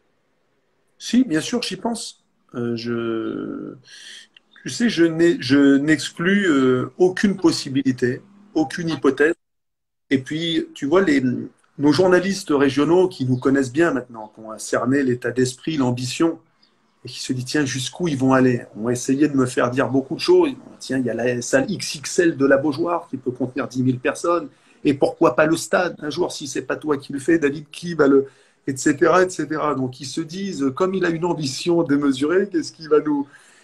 Voilà, c'est que, comment te Il y a dire, Greg de GoBoxing News qui te dit on t'attend à Marseille, David. Voilà, pourquoi l'invitation est lancée. mais pourquoi pas? C'est vrai que déjà, sur Marseille ou sur Paris, faire un gros événement dans une de ces deux villes, ça donnerait déjà un statut d'organisateur national. Alors qu'en restant dans une région, tu as toujours un peu l'image de l'organisateur provincial, voilà, voilà, régional. Donc effectivement, de ce côté-là, ça aurait des vertus. Donc c'est dans un coin de ma tête. Mais tu as un statut dans lequel tu ne peux pas rester, de toute façon. Avec ce que tu as fait Ouais, samedi dernier, c'est un ouais, statut dans lequel tu ne peux pas rester. Là c'est un boost. Ouais, mais tu sais, j'ai, comment dire, il y a une approche différente qu'on peut avoir. Tu sais, à un moment, je peux me mettre dans la tête de dire, écoute, je vais faire de Nantes, ça y est, le Zénith maintenant, c'est ma cour de récréation, et je vais faire de Nantes la capitale française de la boxe. Voilà. Tu sais, aux États-Unis, c'est Las Vegas, la capitale de la boxe, que tu habites dans l'Oregon, dans le Massachusetts, ou où que ça soit, les gens savent qu'il y a des grands rendez-vous, c'est Atlantic City, par exemple, Las Vegas, et tu prends ton avion, tu y vas. Donc, où que tu sois en France, que tu sois à Marseille, à Paris, Nantes, c'est très bien desservi. On a un aéroport international. Tout le monde, en 45 minutes de vol, peut arriver à Nantes. Et voilà, hein, c'est moins loin que de faire 4 heures de vol New York-Las Vegas aux États-Unis. Tu vois ce que je veux dire? Ouais, Tu je vois, comprends. c'était pas qu'un événement régional. On regardait sur la vente en ligne, on a les adresses, les codes postaux des gens qui sont venus, mais ça vient de, on a au moins 30 ou 35 départements. On a même vendu des places en Espagne. J'ai des gens Il y de a quelque chose là. Grenoble, Chambéry, Paris, Meudon, tous les départements de Paris sont venus. Élie a amené des gens, j'ai vu des gens de Cergy-Pontoise, tous les départements parisiens, des gens de l'Essonne. On a eu 91, 93, 94, le 78, le 92, Meudon, des gens d'Albertville, Saint-Sébastien en Espagne, Biarritz, Poitiers, la Normandie, et j'en passe. Alors, Tours, l'Indre, Montargis, pour Loïc, des gens des Nord, des Ch'tis, des gens du Nord. On a eu des gens de partout. Donc déjà, il ne faut pas croire que sur les 6300 spectateurs, on avait 6300 régionaux. Évidemment, à 70%, on va dire qu'on avait des régions Bretagne, Pays de Loire. Mais attends, Mais pour remplir un zénith ou plus, ouais. ton rayonnement ne peut pas être que régional. Mais non, c'est pas possible. C'est pas À possible. part pour le foot, à part pour la Ligue 1, c'est ça? À part pour la Ligue 1 où on va pas. Mais Ouais. pour les autres, si tu remplis 7000 personnes pour un spectacle, Ouais. le rayonnement n'est pas que régional. C'est Il y a venu une attractivité qui doit être beaucoup plus. Le rayonnement doit être beaucoup plus haut. exactement. C'est venu de toute la France, Captain. Alors par petite poche, hein, par petite poche, comme je te dis, Oui, au je moins comprends. 10%, Ouais, c'est mais c'est le régional. début de quelque chose. Ça montre quelque chose. C'est le début de quelque chose. Alors, tu sais, bien sûr, Paris, tout ça, c'est dans un coin de ma tête.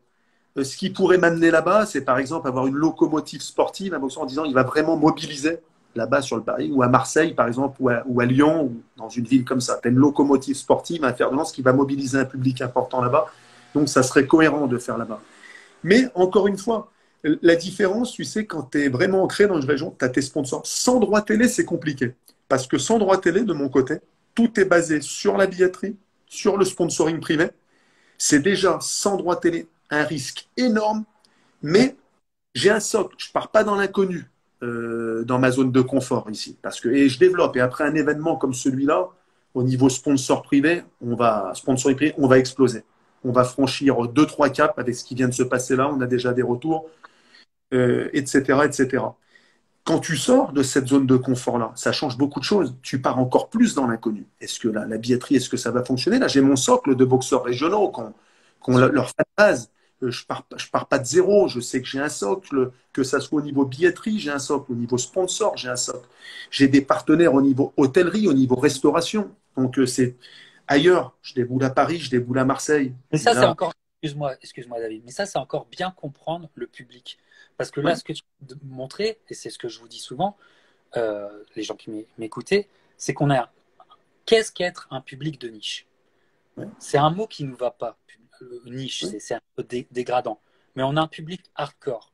C'est-à-dire ouais, qu'on a un public quand faut mettre l'argent sur la table, quand il faut se déplacer, quand il faut faire des voyages, on est un des publics les plus réceptifs à vouloir le faire. ouais, Et donc, oui, on est comment, un public marginal, ouais, mais un public qui, qui financièrement n'a pas peur. Les Anglais sont d'autant plus connus pour ça. Hein. S'il faut aller ouais. supporter leurs boxeurs aux États-Unis, ils le feront. Mais on a ça aussi en nous, en tant que Français. Voilà. Mais moi, j'ai souvent rencontré dans mes voyages boxe, j'ai souvent croisé des Français. Tu Tout sais, à fait. Ouais. j'ai Tout à fait. croisé des Français qui avaient tout à fait la mentalité anglaise, par exemple.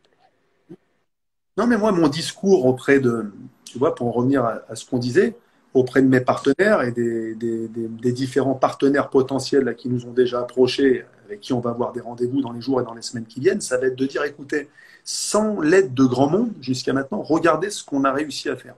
Regardez. Maintenant, si on a l'aide de tout le monde, je te disais faire de Nantes la capitale française de la boxe. Mais pas seulement, hormis l'Angleterre. Si tu sors le Royaume-Uni de l'équation, ils ont Matchroom, ils ont une culture boxe, tout ça. Mais au niveau de l'Europe continentale, si tu es la capitale française de la boxe, tu n'es pas loin d'être la capitale de l'Europe continentale. Hein, en mettant les Anglais. Tu arrives en clair, comment dire, front contre front avec les Allemands. Oui, et encore, mais est-ce qu'ils ont vraiment un fief? Tu sais, l'Allemagne, c'est un pays très décentralisé. Ça tourne. Un jour, il y a une organisation à Düsseldorf, après c'est Hambourg, après c'est Nuremberg. C'est un pays extrêmement décentralisé. On ne peut pas dire qu'il y a un bastion. Ça se passe un petit peu partout en Allemagne. Mais quand je te dis une ville capitale, tu vois, où tu as des rendez-vous qui rentrent dans la tête des gens, tu vois, avec un savoir-faire au niveau, et puis on peut. C'est une stratégie aussi. Tu peux... Bien sûr, là j'étais sur une carte 100% française. On va aller, après il va y avoir dimension internationale aussi, je l'ai déjà fait, j'ai déjà fait boxer des boxeurs russes. Là, 100% français, il y avait ce contexte Covid avant, tout ça, donc ça te rassure un petit peu, tu sais, parce qu'avec les histoires de visa, tout ça, on ne sait jamais ce qu'ils vont nous pondre. C'était un petit peu dur ces derniers mois de faire voyager les gens, on avait été échaudés. C'est aussi pour ça que même au niveau de l'adversaire de David Papo, c'était finalement formidable de se retrouver face à Ahmed.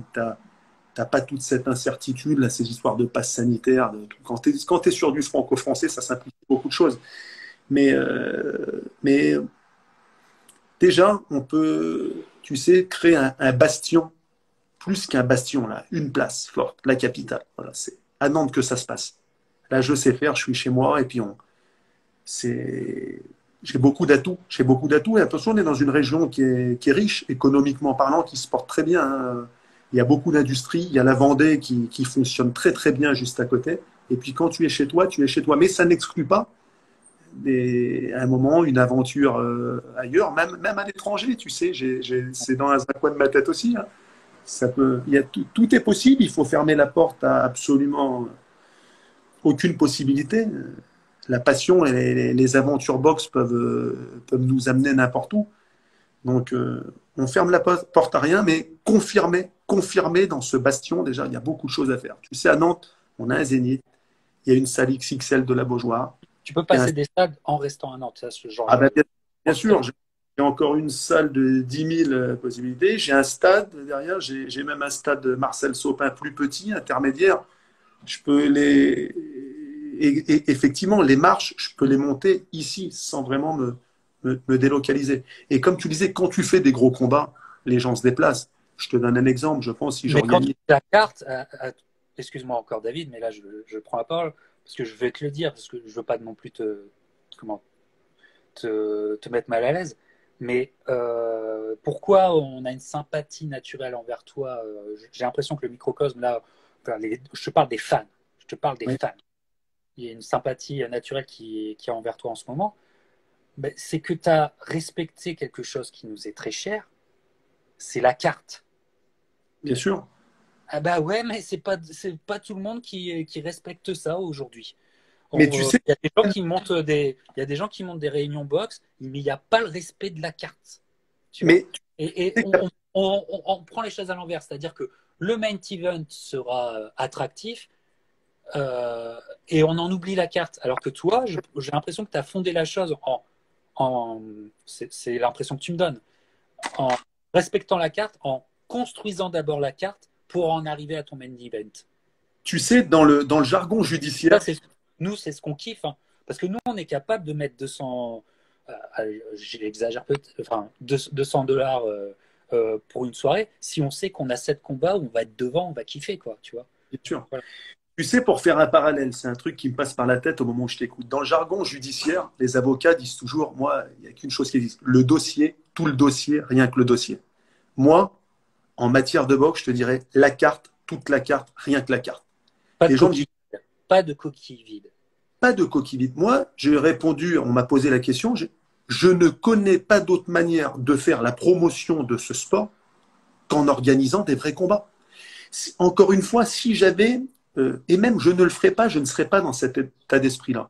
Pour remplir des zéniths, quand tu n'as pas un gros diffuseur derrière toi, Il n'y a que la carte. Il n'y a que le bouche à oreille. Il y a ce travail de fond. Les Voilà. connaisseurs comme toi. Reconnecter avec le public hardcore. Voilà. Voilà. J'ai absolument besoin, moi, pour remplir un zénith, que les vrais passionnés, les connaisseurs, les spécialistes comme toi et comme d'autres disent, ah là, attention, là, vraie carte, vrai combat, on est dans l'authenticité. Si, quand tu as une chaîne, qui a un diffuseur qui va faire une propagande nationale derrière toi, tu peux vendre n'importe quoi. Je reviens, je ne veux pas attirer sur l'ambulance, et même l'ambulance, c'est un peu péjoratif, je ne devrais pas dire ça, par rapport à ce qui est arrivé à Tony Yoka dernièrement. Tu sais, Tony Yoka, depuis qu'il est passé pro, depuis 2016, on voit souvent dans les organisations, on nous vendait Tony Yoka en vedette américaine, sans même nous parler de l'adversaire. Par exemple, je disais aux journalistes dernièrement, il est venu boxer à Nantes 2 fois, Tony Yoka. La première fois, il a boxé contre qui? Oh, les journalistes s'en rappelaient plus. Mais non, je dis, c'était pas le plus important, c'était Tony Yoka à Nantes, à la H-Arena, point final. Donc, parce que on nous vend un boxeur, on nous annonce au dernier moment, 15 jours, 3 semaines avant la date, qui va boxer, point final. Mais moi, je ne suis pas dans cette position-là. Je n'ai pas comme ça un personnage avec une chaîne qui va vendre un personnage. Moi, c'est une carte, une vraie carte et des vrais combats que je vends au public. Je ne peux pas faire autrement. Je ne connais pas d'autres moyens de faire la promotion de ce sport. Et ce que je veux te dire, c'est que même si j'avais un contrat avec un diffuseur, moi, c'est ma philosophie, je resterai dans cette philosophie-là. Je resterai dans cette philosophie-là. J'ai quelqu'un, je ne te dirai pas qui, je ne te parlerai pas de la chaîne. Hier, j'ai quelqu'un qui travaille sur une grosse chaîne française et qui vient me parler de tout ça et qui me dit, ah, c'est dommage, tout ça, on essaye de pousser la chaîne pour se remettre à la boxe, mais ils veulent rien savoir. Je leur explique qu'ils ont grand tort. Et à un moment, je lui dis, mais je peux les comprendre. Ils ont été si mal servis, les diffuseurs qu'on donnait un peu de moyens dans la boxe. Ils ont été si peu gâtés. Donc, je peux comprendre le recul. Quand tu confies des moyens à des gens, mais qui te le rendent si mal, qui t'abîment autant ce sport, faut pas s'étonner que les diffuseurs prennent du recul. Tu donnes de Voilà. l'eau à mon moulin à tout mon discours. Hein, à tout mon Voilà. discours. Hein. Donc, à la fois, je peux pas les critiquer parce que moi-même, en tant que spectateur, j'ai été très critique. Encore une fois, je pense que tu vas être d'accord avec moi. La dernière organisation Canal, Ouais, mais la carte, David, moi, quand je regarde, pourquoi la vas-y, carte c'est hyper important? Pourquoi la qualité d'une carte est hyper importante? Parce que tu fais vivre une soirée boxe à ton public ou à tes téléspectateurs. bien sûr, Sauf après, il y a comment dire, il y a un corps de métier. Le corps de métier médiatique, c'est justement de médiatiser, voire de starifier des potentiels en soi. oui, Et donc, pourquoi une carte de qualité est importante? Parce que là, si les médias jouent vraiment le jeu et comprend son levier d'action, c'est que eh ben, comment dire, tu médiatises et tu boostes médiatiquement des noms et pas seulement un nom. bien sûr. Quand c'est toute la politique de mettre ses œufs dans le même panier. Non, ne mettez pas les œufs dans le même panier, mais produisez de l'intérêt sur plusieurs noms, plusieurs visages, plusieurs personnalités différentes. Et là, vous faites vivre une scène. Là, vous faites vivre une scène. Et donc, toi, toi, je pense que ce que tu peux apporter, c'est la carte. Maintenant, diffuseur, si vous nous écoutez, apportez votre corps de métier principal. Et si vous voulez, on vous aide. On vous aide à le faire, tu vois. Bien sûr. Excuse-moi. Tu vois, je reviens à la dernière carte Canal+. Canal, c'est le diffuseur historique. Pour moi, ils ont une grosse responsabilité vis-à-vis de ce sport. Ils sont quasiment les seuls, ils sont les seuls à l'exposer en France aujourd'hui. La diffusion commence. On démarre par quoi? 21h, heure de grande écoute. Des galas Canal, des organisations, tu en as 2 par an. C'est pas beaucoup, donc je pense qu'il faut prendre des précautions. Quand tu sers le produit box au public 2 fois, 3 fois maximum par an sur Canal, sur quoi on démarre à 21h sur Canal, hors de grande écoute? Le petit frère de Tony Yoka, Victor, qui pour son premier pro démarre contre un Georgien dont j'ai oublié le nom. Ça dure un round, le Georgien n'envoie pas un seul coup du round. Et c'est un garçon, ce Georgien, avec tout le respect que j'ai pour lui, qui a gagné 4 combats en 30 combats en carrière. Comment tu peux, quand tu es le diffuseur historique, démarrer ton prime time par un combat comme ça? Comment est-ce que tu peux faire ça? Moi, je le sais, hein. Tu veux que je te le dise? Moi, je le sais. Moi, je peux le dire, mais j'ai pas envie de te mettre en porte-à-faux. Je peux le dire, tu vois. Mais si tu préfères, vous avez qu'à écouter toutes mes diatribes qui existent sur YouTube. vous aurez la réponse. Et quand tu fais ça, Captain, tu rends service à personne. T'abîmes ce sport parce que ça doit pas être exposé. C'est pas à la limite des combats d'apprentissage de début de carrière. Je veux bien, certes, peut-être il en faut, mais déjà sur ces filières, ce type d'adversaire là, avec des palmarès hyper négatifs de Géorgiens, de Serbes, de Slovaques, il y a des boxeurs compétitifs dans ces pays-là. Hein. Je veux pas stigmatiser ces gens-là, mais là, il y a des palmarès ultra négatifs comme ça. Je suis jamais allé sur ces filières-là. Dans mes organisations, même quand je n'avais pas de salle, que j'organisais sous des petits chapiteaux, je ne suis jamais allé chercher un adversaire comme ça, parce que j'ai le souci de mes spectateurs. Moi, tu sais, les gens qui payent un ticket pour voir mes organisations, c'est des gens que je recroise dans les rues le lendemain. Je me retrouve dans des terrasses de restaurants ou de cafés, ils me parlent de ma soirée. Je veux pas qu'ils me disent, ah, c'est qui ce mec que tu as mis en face de Habib ou de Bertin, c'était un mort-vivant. Tu vois, je suis soucieux de ça. Donc, comment ne pas être soucieux de ça quand tu as un contrat avec un diffuseur et que tu es autant exposé? Ça, je ne peux pas comprendre. Tu rends même pas service à Tony Yoka, parce que c'est le nom Yoka. Tu mets le nom Yoka, c'est ton petit frère, et les gens se disent, mais qu'est-ce que c'est que ces Yoka encore? Qu'est-ce que c'est que ces adversaires? Même pour Tony, pour le grand frère. Tu vois, ça, il y a, comment dire, une publicité négative qui ruisselle sur lui aussi. C'est bon pour personne, etc., etc. Oui. Donc, j'en reviens. Il n'y a que Moi, la carte. j'en ai parlé tellement longtemps, mais en fait, on va dire les choses, c'est que euh, le bas blesse non pas par Tony Yoka, le bas blesse par la culture vis-à-vis de ce sport qu'a le diffuseur et comment il travaille le produit.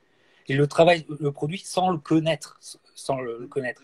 Et donc, Yoka devient le produit, alors que c'est pas ça le produit. Le produit, c'est la boxe et c'est une soirée boxe. Et donc, c'est ne pas comprendre les statuts de certains combats. Un combat de démarrage de carrière pro, effectivement, ça arrive dans des soirées boxe. Effectivement, c'est un mismatch. Effectivement, les mismatchs arrivent dans des cartes. Mais elles ne sont pas diffusées pour commencer une soirée. Voilà, c'est d'ailleurs mis de côté. Et parfois, on diffuse quand il y a un temps de latence, on diffuse, ah bah voilà, démarrage de peut-être un futur, Mais je vais un même aller. futur crack. Un futur crack. Et donc, le problème, c'est que enfin, ils ont tellement la charrue avant les bœufs, ils sont tellement pas d'équerre culturellement Ouais. que, en fait, c'est un dialogue de sourds et c'est gavant. Et c'est pour ça que moi, je représente toute une partie du public qui est plus que gavé, qui a passé le stade d'être gavé et qui est devenu presque dissident, tu vois. Ils ont réussi à créer un public dissident dans un public de niche. Excuse-moi. Je suis d'accord avec toi. Je suis 100% d'accord avec toi, mais je vais même aller plus loin. Les mismatchs, pour moi, pas de mismatch à l'antenne, mais ça, c'est la moindre des choses. Pas de mismatch à l'antenne. Mais pour moi, pas de mismatch du tout dans des organisations aussi prestigieuses que ça. Quand tu es dans des énigmes, que tu es Bercy, que tu as des grandes soirées comme ça, je sais pas, tu as 6, 7, 8 combats pro à l'affiche, tu n'as pas le droit de faire un mismatch ou des combats de début de carrière extrêmement déséquilibrés. Ces combats-là de transition de début de carrière, ben, tu t'arranges avec Pour des. faire une soirée avec 4 combats Voilà. Et quatre c'est con. combats et 3 mismatchs, enfin trois trucs Mais en dessous. les missions n'ont pas leur place dans ces organisations-là, à l'antenne ou pas à l'antenne, puisque tu es toujours dans des grandes enceintes avec beaucoup de spectateurs.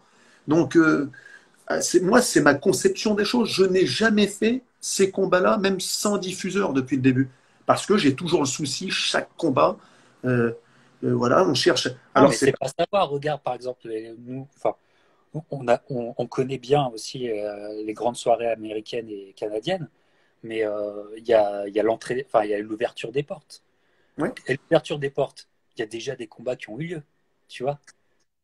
Et notamment pour les petits qui commencent pour leur premier combat, il y a déjà des combats pros qui ont eu lieu, alors que À la, l'ouverture des portes n'est pas encore faite. Euh, voilà. À la limite, tu as le ring, tu as les juges, tu as les officiels, tu as tout le monde. Avant l'ouverture des portes, effectivement, pourquoi pas?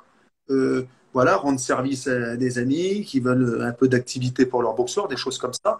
Mais au public, quand tu vends des tickets, moi je vends des tickets, je les donne pas parce que comment dire, mon modèle économique n'est basé que là-dessus. On les vend à un certain prix, donc j'ai un devoir. J'ai un devoir de fournir au spectateur présent dans la salle. Il faut que je lui en donne pour son argent. Je n'ai pas le droit de le tromper. Je n'ai pas le droit de le tromper. Et donc, et je leur dis d'ailleurs, souvent, tu sais, quand tu organises des événements comme cela, as beaucoup de messages, beaucoup de gens qui te contactent et qui te demandent, tiens, David, est-ce que tu peux me mettre à la... Bon, je tairai les noms, pas la peine de dire les noms, mais des garçons qui ont des noms dans le circuit, qui ont déjà des grosses carrières et qui me demandent, tiens, tu ne pourrais pas me mettre à l'affiche, me mettre un petit combat et combat de transition. Je leur dis, attendez, mais jusqu'à quel âge vous allez faire des combats de transition? On fait pas des combats de transition dans le plus grand zénith de France, où il va y avoir entre 6 000 et 7 500 Ouais, spectateurs. c'est vrai, Puis dans une soirée prestige. Dans une soirée prestige. les gars, quand même, vous avez 30, vous avez 40, vous avez 50 combats. Vous m'appelez pour faire des combats de transition, mais arrangez-vous avec un petit club. Les combats de transition, faites-les dans un gymnase. Faites-les dans un gymnase, demandez à votre club où vous êtes licencié de vous le faire. Moi, c'est pas mon. Si vous voulez faire des vrais combats, appelez-moi, envoyez-moi un message le jour où vous êtes partant pour faire un vrai combat. Là, on va vous trouver quelque chose, il n'y a pas de problème là. Là, je suis votre homme s'il faut faire des vrais combats. Si vous voulez faire des combats de transition, je ne sais pas ce que c'est. Ça, c'est pas pour moi, c'est pas mon cheval de bataille. Allez voir d'autres, frappez à d'autres portes. Et depuis le début. Et tu sais, parfois, c'est plus Ah, difficile parce que au moins, tu as une politique claire. On peut oui, la discuter, mais au moins, tu tiens une politique. Ok. il faut la tenir parce que là-dedans, il y a beaucoup de gens que t'aimes. Il peut y avoir des gens de la petite famille, il peut y avoir des gens des liens d'amitié avec les entraîneurs. Ils viennent de te demander des services aussi. Et il faut tenir non, non, non. Non, c'est dur. Parce qu'au final, tu peux faire que rendre des services. Et tu Exactement, peux faire non. et tu peux créer des cartes, je rends des services. Exactement. Ah, Je leur dis, c'est pas l'endroit ni l'heure. Vous n'avez pas compris. Les combats de transition, c'est pas moi qu'il faut les demander. Vous voulez vous remettre en selle, vous faire des 6 rounds contre un Georgien ou un Serbe, un Slovaque, ne m'appelez pas moi, j'organise pas ces combats-là.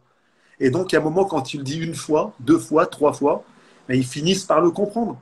Je suis pas votre homme pour ça. Voilà, j'ai ma marque de fabrique, ça commence à le savoir. On fait comprendre petit à petit, intransigeant sur les billets, pas d'offert, on ne peut pas se permettre d'offrir des places. Tu sais, nos propres boxeurs, qui font partie du club, paient leurs places, paient les places de leurs parents. Les licenciés, parce que je suis vice-président d'un club, en plus de ma société de promotion, j'ai la société Celtic Fighters Promotion, j'ai le club Baulois, même les licenciés ont compris que s'ils voulaient aider leurs boxeurs favoris, aider le club, nous supporter, ben, fallait être présent, fallait payer leurs billets, fallait venir nous soutenir, que c'était leur seule manière de nous aider, de nous supporter, d'être solidaires. Donc ça y est, c'est entré.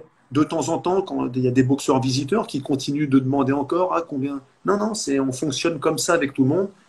Euh, donc faut avoir des lignes de conduite et essayer de s'y tenir. Et de toute façon, on n'a pas les moyens de faire autrement. Donc tu sais, la question ne se pose pas. Si non. on, si on veut continuer de se développer, de faire des belles choses, d'offrir des grandes soirées, au public et puis nous même de prendre du plaisir parce que là tu sais des soirées comme ça c'est des émotions extraordinaires, hein. Ça a été un kiff énorme, on a vécu des moments, alors il y a eu aussi comme je te dis il y a un accident qui nous a tous attristés, il y a eu les émotions les plus extrêmes dans cette soirée là mais voilà faut se tenir à quelques lignes de conduite et on déroge pas à ces règles là et encore une fois on n'a pas les moyens, on peut pas faire autrement de toute façon. Donc c'est comme ça, faut pas ouvrir la boîte de Pandore et puis faut rester sur nos bases. Est-ce que tu as, comment, je suppose que dans ton esprit, tu es déjà dans la prochaine soirée. Est-ce que tu peux nous dire peut-être quand tu envisages qu'elle Alors, apparaît, tu dessines la chose pour l'instant? alors comment je dessine la chose? On va dire que dans mon esprit, il y a on va dire qu'il y a les galas premium du niveau de celui qu'on vient d'organiser là. Là, mon objectif, un gala comme celui-ci, c'est de remettre le couvert en octobre. Octobre, novembre, entre la mi-octobre et la mi-novembre. D'ici là, ça, c'est pour David Papo. À son niveau, 12 rounds. Lui, il faut qu'il remette le couvert à ce moment-là. On va le laisser souffler un petit peu parce qu'avec les reports, une longue préparation et puis il faut faire attention à l'usure mentale aussi. Donc il a besoin de couper un peu, il va se ressourcer puis il va se remettre dedans. Il faut qu'il apprécie aussi. Et puis donc lui, on vise un combat énorme, encore remonter encore d'un cran pour lui. Et il y a des galas plus petits. Tu vois, j'ai des partenariats avec des clubs dans ma région. J'ai des garçons qui sont plus jeunes, qui sont à un autre stade de leur carrière, qui ont besoin de boxer plus souvent. Benjamin Dubois, Sony, il va falloir qu'il digère le remettre en selle, Johnny Bertin. Loïc, même chose que David Papo. Très gros combat pour lui. Mi-octobre, il a besoin de souffler aussi, Loïc. Il a fait son championnat de France, il a fait ce combat-là, il avait des petits bobos. Une cheville, c'était un peu abîmé de main, il y a une arcade qui avait. Ça valorise encore plus la performance qu'il a faite. C'est un extraterrestre, ce garçon-là. Il a besoin de se régénérer aussi un petit peu. Et donc, il faut les laisser tranquilles. Mais on va dire, David Papo, Loïc Tajan, pour eux, gros rendez-vous vers la mi-octobre. Et les autres, ils ont besoin, notamment Benjamin Dubois, il vient de battre Samir Sla, qui était numéro 3 au classement français des Walter. Il lui manque encore un combat positif pour devenir élite 1 et entrer dans le classement du championnat de France. C'est son objectif. Donc, lui, d'ici là, on va lui refaire faire probablement un 8 rounds. Tu vois, donc pour Johnny, qui devait boxer Bertin, son adversaire au dernier moment, parce que pour un problème de poids, a refusé de faire le combat. Donc on va le remettre en activité. Il va peut-être boxer J'ai deux propositions pour le faire boxer prochainement. Donc voilà, mais on va dire que le prochain rendez-vous, prochaine organisation de même envergure que la dernière, c'est mi-octobre, début novembre. Parce que l'été, c'est pas une bonne période, juillet, août déjà, et on a tous besoin de souffler. Moi, le premier, je vais prendre un peu de vacances, il faut que tout le monde respire, on va se regonfler, et puis on va repartir. Alors maintenant, il y a beaucoup de portes qui s'ouvrent. L'image le statut de Loïc Tajan n'est plus le même aujourd'hui qu'il était la semaine dernière. Tu vois, il a gagné 80 ou 90 places box-rec. Il est numéro 1 français, 29e box-rec mondial aujourd'hui. David Papo, même chose. David Papo est numéro 1 français dans le nouveau classement box-rec des super Walter. Et pourtant, il y a du beau monde. Hein. Tu as Sissoko, tu as Soro, tu as Charat, tu as Med, tu as Milan Prat, tu as vraiment du beau monde. C'est David Papo numéro 1 box-rec. Il est 16e mondial box-rec. Que ce soit à l'international ou national, Oui. les super Walter, c'est le Far West, mais dans le sens Eldorado. Exactement. Et donc pour David, j'ai plusieurs idées en tête. Je vais souffler un petit peu. Je suis connecté. J'ai plusieurs pistes. Je suis en discussion avec plein de gens. J'aimerais bien lui faire venir un Américain, un Anglais. Si je peux faire venir par exemple Sam Eginton, j'aimerais bien le faire lui faire affronter Sam Eginton. Sam Eginton va disputer un titre IBO là. Donc je vais essayer de faire ça. J'ai quelques idées en tête. Les Anglais, pour moi, tous les Anglais dans la catégorie, David, avec le coup d'œil qu'il a, le jeu défensif qu'il a, les Anglais qui sont. Le top 5 anglais, pour lui, si je pouvais, ça va être financièrement, tu vois. Il va falloir les convaincre de sortir. Ils ont beaucoup d'organisations chez eux. Ils ne sont pas faciles à faire sortir. Mais si je peux faire sortir un Anglais du top 5, pour lui, ça serait bien. Combat international, un Anglais, c'est tout. C'est un pays prestigieux en matière de boxe. Le God Save the Queen, là, l'hymne contre la Marseillaise, là, je suis déjà dedans, tu vois. J'imagine déjà. Ouais. Voilà, Non, je mais suis à... en plus, le problème, c'est qu'ils sont très très hauts. Alors, il y en a un qui est en moyen maintenant, il n'est plus en super Walter, Liam Williams. Et puis, il y en a un qui m'a l'air encore au top, hein, c'est Liam Smith. Ouais, c'est pas dur, Liam Smith, ouais, bon boxeur. Ouais. Il y a lui qui est compétitif, c'est le plus dur en super welter, je pense. C'est le plus dur. Mais alors, Mais le match-up Papo-Liam Smith, c'est guerre atomique. Hein. ouais, ça fera un gros combat. Sinon, il y en a d'autres, les Ted Cheeseman, Troy Williamson, tout ça, mais c'est un peu en dessous, mais ça ferait des beaux combats quand même. Hein. Quand même. Ils arrivent, ils ont pris des titres, c'est des adversaires qui ont du cœur. Donc, il y aurait l'opposition de style, tu vois, très généreux. Donc, tu sais que tu aurais un super combat qu'enflammerait. Donc, il y a un Irlandais là, qui est pas mal aussi. Il y a quelques pistes. Je suis en train de travailler là-dessus, mais tu sais, faut pas se précipiter. Il vient juste de terminer l'événement. Et puis, encore une fois, tu sais, il y a des pistes qui vont s'ouvrir ou qui vont se proposer auxquelles j'avais pas pensé avant. Bon, il y a un combat que j'ai essayé de matérialiser. J'ai pensé être proche de le faire. C'était Austin Trout pour David Papo. Oh, Austin Trout, bah oui. Et puis il a un sacré papier, tu vois. Ça me plairait aussi de lui faire venir. C'est quelqu'un qui a été, je crois, Ouais. 6 fois du monde WBA. Il a boxé Canelo, il a battu Miguel Cotto, il a boxé les frères Charlot. C'est énorme le palmarès de Trout. Et il est encore là. Il est en sous contrat avec une société de promotion de Dubaï aujourd'hui. Mhm. Je l'aurais fait. Il n'a pas fait ou va pas faire un combat. Il n'a pas fait un combat il y a peu de temps, ou voire la semaine dernière ou 2 semaines, je crois. Je crois qu'il en a programmé dans quelques jours. Dans Je crois quelques que le jours. Ok. combat n'a pas eu lieu encore. Mais il a fait, je crois qu'il a boxé 2 fois à Dubaï ces dernières années. Donc, tu vois, ça me plairait. Tu vois, dans mon Ouais, évolution, ça sera un gros kiff, Austin Trott. voilà. Ça serait, ça Tu serait vois, super. ça parle aux passionnés. Et dans mon évolution, là, dans ce que je suis en train de faire, c'est vers ça que je voudrais aller. Tu vois, Voilà, essayer de on le un nom sent. national accessible. Tu vois, voilà. Donc, il y a des. Mais encore une fois, je leur ai fait une proposition. Je crois que financièrement, quand j'ai eu les représentants d'Austin Trout, je leur ai fait une proposition plus importante que ce que eux étaient en capacité de me faire pour venir pour faire boxer Papo, hein. Eux m'ont Ah dit ouais. qu'ils étaient pour faire le combat à Dubaï aussi, mais c'est moi qui les ai sollicités en premier pour faire venir Austin Trout. Mais moi, je suis capable de mettre une somme sur ce combat qu'eux n'étaient pas capables de suivre pour le faire. Donc, à partir de ce moment-là, bah, écoutez, si vous Donc, voulez le faire. donc, il y a un intérêt, il y a un intérêt. Je pense que Oui, oui, peut-être oui, oui, oui. à l'écoute. Espérons, croisons les doigts. Ben, ils m'ont demandé une somme à un moment et je leur ai dit oui. Et là, ils se sont dit non. Ils m'ont demandé une somme. J'ai accepté la somme. Ils pensaient peut-être mettre une barre à laquelle je ne pourrais pas répondre.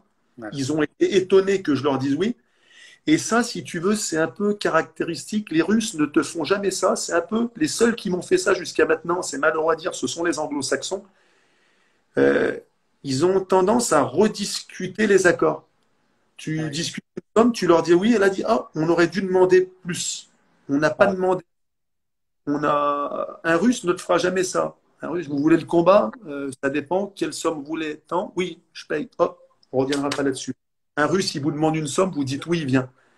Et pour l'instant, les Beaucoup plus, Anglo-Saxons, beaucoup plus facile pour toi, justement. ouais, les Anglo-Saxons, ils me demandent une somme, je dis oui, et là ils disent ah merde, on n'a pas demandé assez. Ou alors peut-être ils pensaient demander une somme dissuasive. Quelle est, tu vois, c'était manière de, on dit pas non au combat, on dit oui, mais on demande une somme qui va leur faire marche arrière. Et quand tu leur dis oui, ah, ils sont dans l'embarras, ils ne savent plus comment rétro-pédaler. Donc, on va réessayer, tu vois, on travaille sur des pistes comme ça. Bah, c'est super. Bah, on l'espère en tout cas. David, c'était une discussion super, enflammée comme d'habitude. Génial.